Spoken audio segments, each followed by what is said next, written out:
Morning guys, dito tayo ngayon sa aming farm pala. At hindi ko kasama si Mama Love, medyo masama pa kasi yung pakiramdam niya, nagpapagaling. Pero okay na siya, hindi na siya ganong malakas na siya. Kaya lang sabi ko sa kanya, magpahinga lang muna siya para hindi mabinat tulad ng nakaraan, isang araw malakas na siya, sumama dito sa akin. Kaya nabinat. Ngayon okay naman na siya at nagpapagaling. Namaga ako dito sa farm para ayusin kasi hapon, hindi ba may anunsyo ng bagyo. So mahina naman yung hangin, may mga ulan lang. Saka may mga bago tayong tanim, in-update. Tinignan ko kung okay naman sila. Hindi naman gaano nasira yung plot kasi hindi naman tuloy-tuloy yung ulan. At may mga gagawin naman tayo dito ngayon, karagdagan na development itong ating farm. Unti-unti nating made-develop to. Unang gagawin po natin ngayon ay magpupunla ako ng binigay sa akin sa yote. Ayan, inalis ko na yung buto. Ito, tatlo. Yung buton lang ating itatanim. Yan. Nakita ko lang guys ito sa YouTube.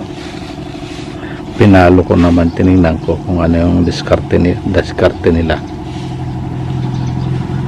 Sana maka-success para magkaroon naman tayo ng ating sayote. Yan. Matagal ko na gustong gawin to kasi di ba masarap tong sayote sa tinola. Mahal-mahal lang sayote dito. Yan lang ginagawa nila. Tapos yan tatabunan ko ng konting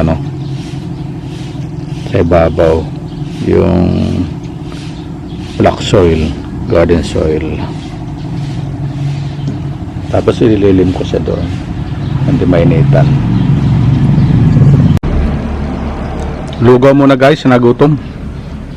Masyadong malagkit yung lupa. Tinabi yung pako. Nagpaan na lang ako. Grabe. Hirap na hirap ako dun. Kaya lang balambutan yung lupa doon. Kaya lalagay ko na yung mga poste. Mamaya makikita nyo po. Ito, uminit na. Banta na yung araw.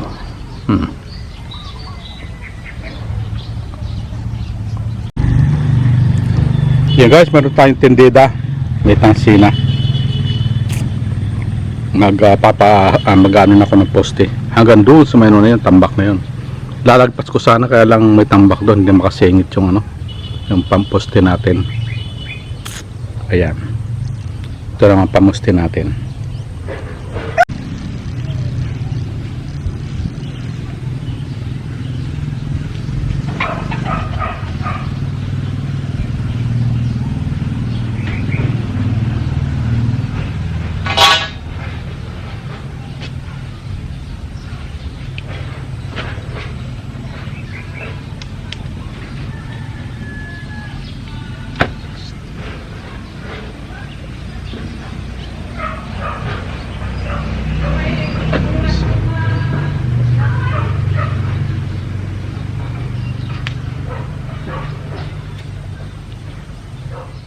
Bagong ligo ako guys. Hindi rin naman ako mapakali ng hindi nakakaligo.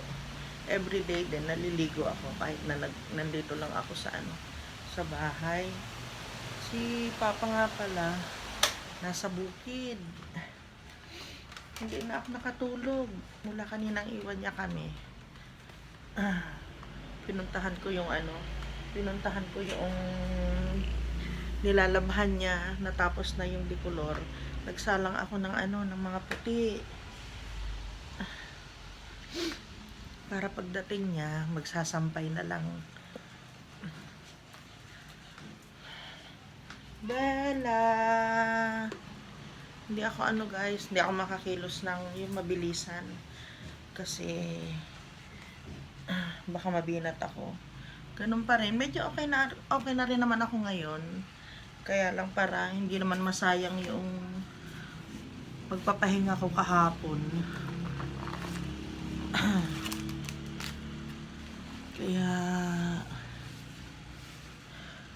hindi na ako nagpapasaway. Gusto ko mag-map dyan sa labas. Kasi hindi pa nakapag-map si Papa. Naamoy ko mapanghi. Umihi itong mga batuta na ito kanina paglabas nila. Walang naiwan si Papa na basahan doon. Kaya kung saan-saan na lang sila umihi. Dito sa loob yata ng kwarto ay kagabi yun. Kaninang madaling araw pala. Dito sa loob ng kwarto, nag-map na si Papa. Nagmadali siya nagpunta ng ng bukid.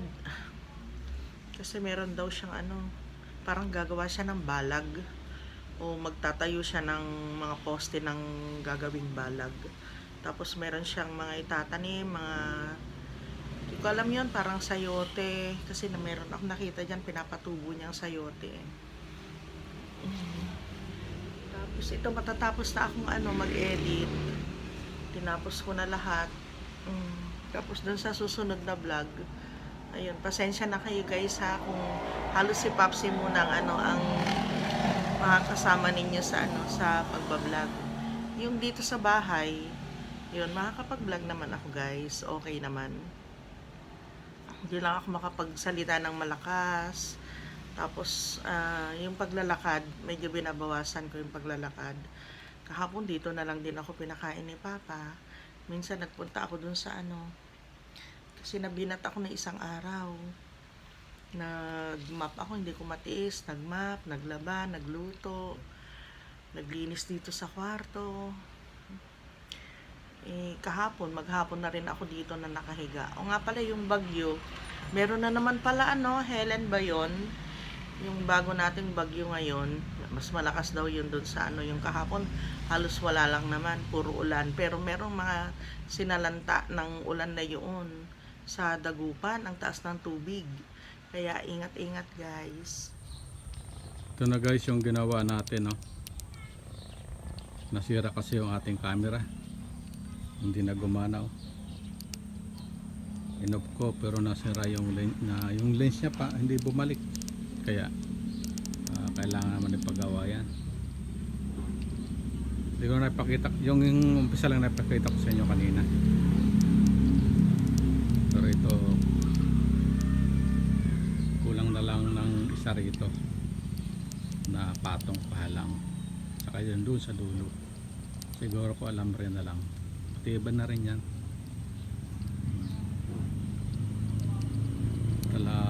Up 1, 2, 3. Tatlong yan, black. Pwede dito yung ampalaya, banda rito. Pwede yung doon, yung opo. Pwede yung doon, yung sayote, banda ron sa dulo. At least magamit natin tong space na ito. Hindi sayang habang hinihintay pa natin yung ating budget ng patambak dito. Malalim kasi ito guys. Hanggang doon sa isa lang yung lilitaw na hollow block niyan. Pinaka-flooring niya rito, pantay na dito. Pag tag-ulan kasi malagkit. Tinaw yung pa ako. Nagpaano lang ako. Maraming lagkit ng lupa. Pag naisayos natin ito, gaganda na yan. Munting na lang, tiyaga.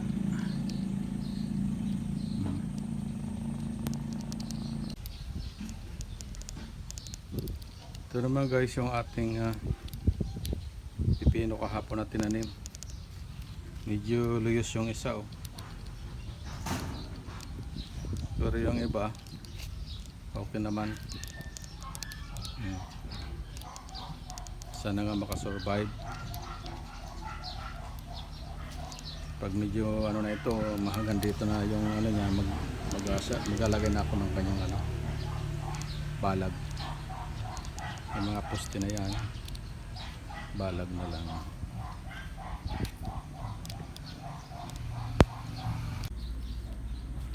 Babalikan natin guys yung ating mga halaman dito. Palagay ko wala nang bagyo. Ayusin na natin dito ulit.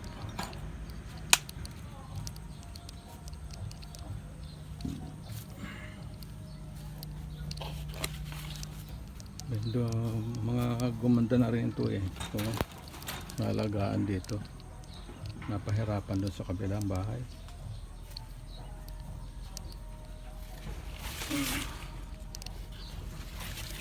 Ito rin oh. Uy! Ayan. Muntik na. Muntik na mahulog. Malutong na kasi guys yung mga ano namin. Mga luma na. Palit lang yan. Ito rin. Malulutong.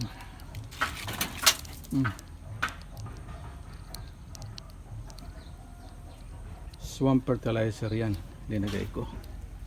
Ito mga unang testing namin sa swamp. Ganda ng ano nila.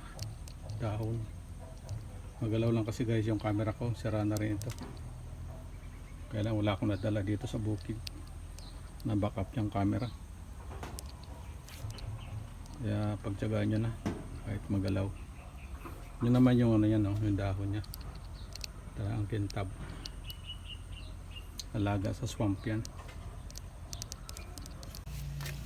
Meron naman po tayong bagong container pag-aanahan natin ang ating swamp. Marami kasing tanim na pagdidiligan natin, lalong dumadami yung aming tanim.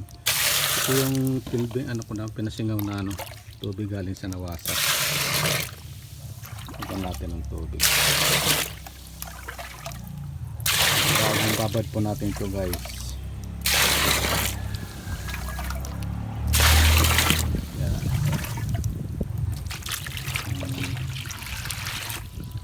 Pinagano namin sa bahay.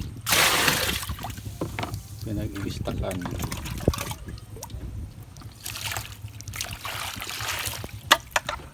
Pasensya na kayo guys, magalaw na yung camera. Yung cellphone lang po ito.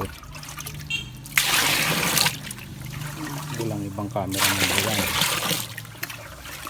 Hindi na umubra yung aming visa doon. Okay. Yan lang muna. Konti pa lang naman yung ating pambabad.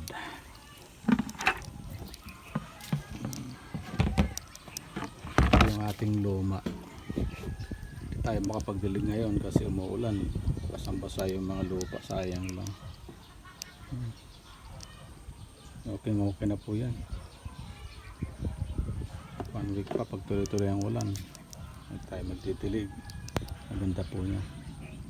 Hi guys, sa bahay na tayo. Nakarating ko lang. Wala nang po na ako magluto. Pinainit ko lang yung adobo.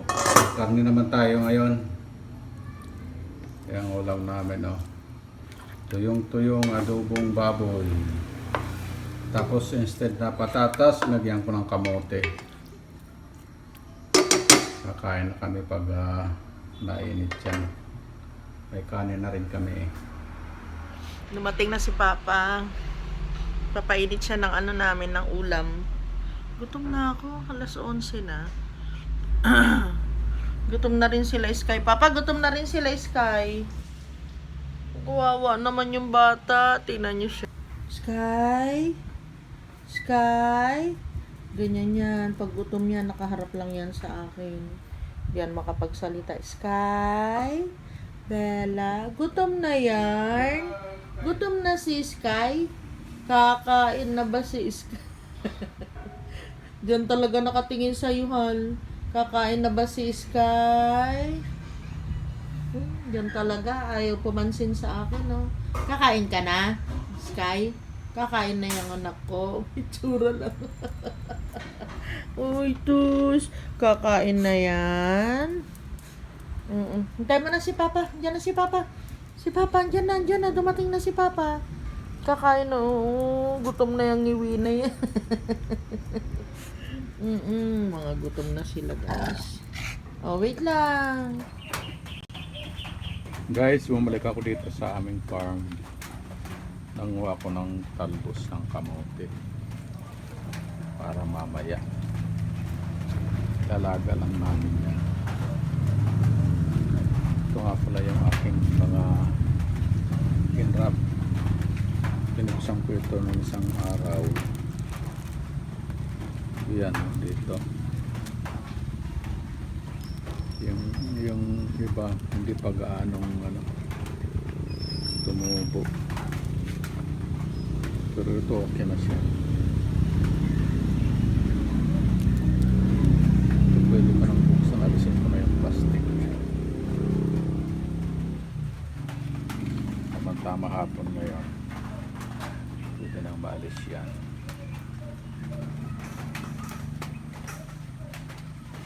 At umuulan-ulan ngayon.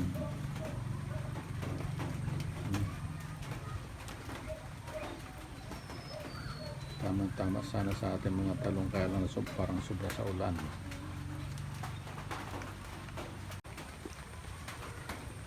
Ito naman yung ginawa natin kaninang umaga.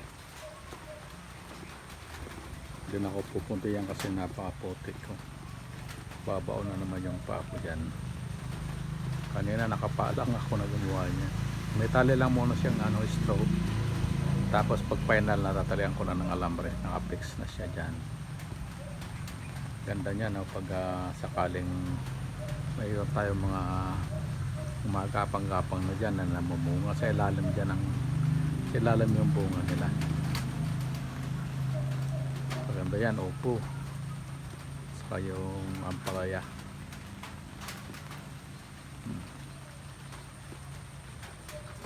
Sa ilalim nito pwede ko pang taniman yan, yung portion dyan. Pwede kong taniman ng pichay, talong pwede rin, para hindi masayang yung ating lugar dyan. Yung sa dulo yung okra maganda, hindi pa namumunga, mabulaklak pa lang yun. Saka yung mga puno-puno tayo dyan, tama yan pag lumaki sila. Ito naman na aking punla na ampalaya. Yan, lumabas na. Tama na yan doon sa ating balal. 1, 2, 3, 4, 5, 6, 7, 8, 10 yan. Sawa tayo dyan sa bunga saka sa dahon kasi maano kami sa dahon ng ampalaya yung talbos ng ampalaya. Ito naman yung tatanim ko doon na cucumber. Yan siya, pagkat na yung dahon. After 2 days pwede ko naman sila yung transplant doon.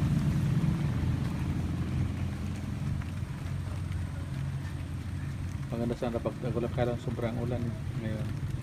Tapos nahihirapan naman yung aming mga tuhong bilyaw. Pero meron talaga sila pag tag-ulan. Dito ako sa aming kubo-kubo nito. Kahit pa paano meron kaming pandong-pandong dito. Umulan, uminit. O pwedeng makisilong-silong dito. Yun lang, improvise lang. Sana ay matuloy na yung aming kubo, yung rest house. Sana magkaroon ng budget kami. In God's will, matuloy na rin. Tama-tama kasi yung mga halaman na itong inano namin, no? Para maayos na yung magkaroon na kami ng magandang landscaping, backyard.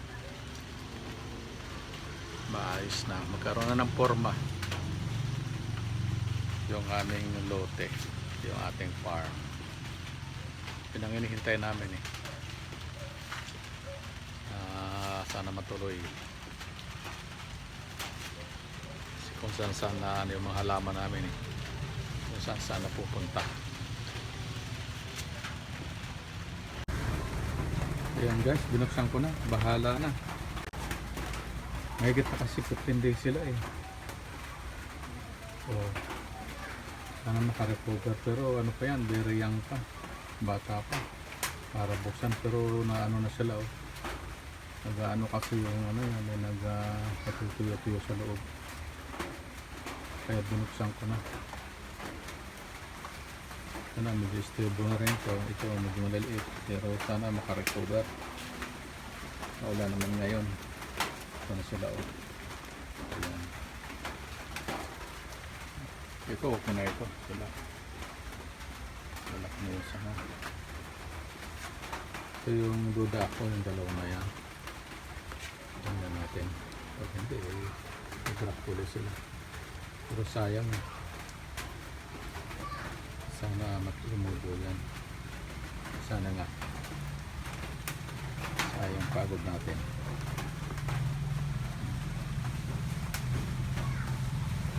Mabagal kasi yung ano nila. Yung development ng ano. Medyo kasi matanda na yung ano nila eh. Yung pinaka-stock natin. Guys, kanina pa dito si Papsi, time check, alas 8 na po ng gabi. Dami na nangyari. Malis siya kasi kanina, bumalik sa bukid. Tapos, yun, pagbalik niya dito, hindi na siya nakapag-vlog. Wala na. Ay! Papa! Hindi na siya, ano. Aray! Yung tuhod ko mahinang-mahina.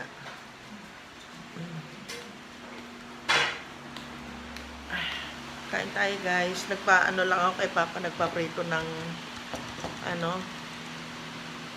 sardinas na nilagyan ng itlog. Pag-isa pala. Guys, tapos na kaming kumain.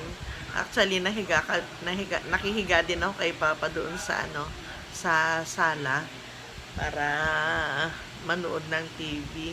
So ayun, nandito na uli kami ni Sky. Ayan na ang babaita ko. Nakahiga na, sarap na.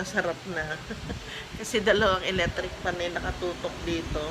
Gusto ni Sky pag malamig. Si Bella nandun pa rin kay Papa. So ayun guys, sa maghapon na ito, wala pa rin akong gaanong lakas. Pero bukas, sigurado na yun guys. Makakakilos-kilos na ako ng kaunti. Makakalabas na ako ng matagal dito sa kwarto. Yun, sa mga bago po dito sa aking channel, nagkaroon po ako ng bleeding ng 5 days. Kasi meron po akong adenomyosis. So, inihintay ko na lang na mag-menopause ako. Kasi hanggang ngayon, meron pa rin po akong monthly period. Yun nga guys, malaki din yung pasasalamat ko kay Papsi. Kung hindi dahil sa kanya, siguro mahirapan ako mag-recover. Baka na-hospital pa ako. So, lagi niya talaga akong inaalagaan. Sa lahat ng mga bagong kasal, panatilihin ninyo ang pag-ibig sa isa't isa. Panatilihin ninyo ang respeto sa isa't isa. At panatilihin po ninyo na pareho kayong mag-asawa ay laging nakatuon ang inyong pansin sa Diyos. Yun, isa din siguro yan na magandang sikreto namin ni Papsi ng maganda naming samahan ay dahil kami ay nakasalig, ang buhay namin ay nakasalig sa alituntunin ng Diyos. So, yun lang guys. Sa inyo mag-asawa, magmahalan kayo hanggang sa pagtanda ninyo kagaya namin. Kinasal kami ni Papsi, 23 years old na ako. Ngayon, 56 na. Tagal na namin magkasama. Mahigit 30 years na po kami magkasama ni Papsi. At wala kaming mga problemang hindi natapos. Wala kaming mga problemang hindi kinaya. Hindi lagi kami magkasama na nagtutulungan. Lagi kami nagdadamayan. So yun lang po yung may babahagi ko sa inyo ngayon. Love one another. At huwag na po ninyong hintayin pa na tumanda kayo ng gustong may mawala pang isa bago ninyo maramdaman na mahal niyo siya. Everyday po, kailangan iparamdam natin sa ating mga asawa na mahal natin sila at lagi nating sasabihin na mahal natin sila. So yun lang guys, good night po sa inyong lahat at mag-ingat po kayo. Meron na naman po tayong bagyo ngayon. We'll see you again tomorrow. Sana po nag-enjoy kayo sa aming vlog. Kahit mag-isa lang ni Papsi na pabalik-balik sa bukid. Sa mga susunod na araw po, makakapagbigay na po kami sa inyo ng ng magandang vlog na masaya naman po, kagaya ng dati. Pero happy pa rin ako dahil meron akong asawang nag-aalaga sa akin. Okay guys, good night! guys, salamat po sa panonood ng aking mga video. Kung hindi pa po kayo nakapag-subscribe, subscribe na. Bigyan nyo din po akong thumbs up.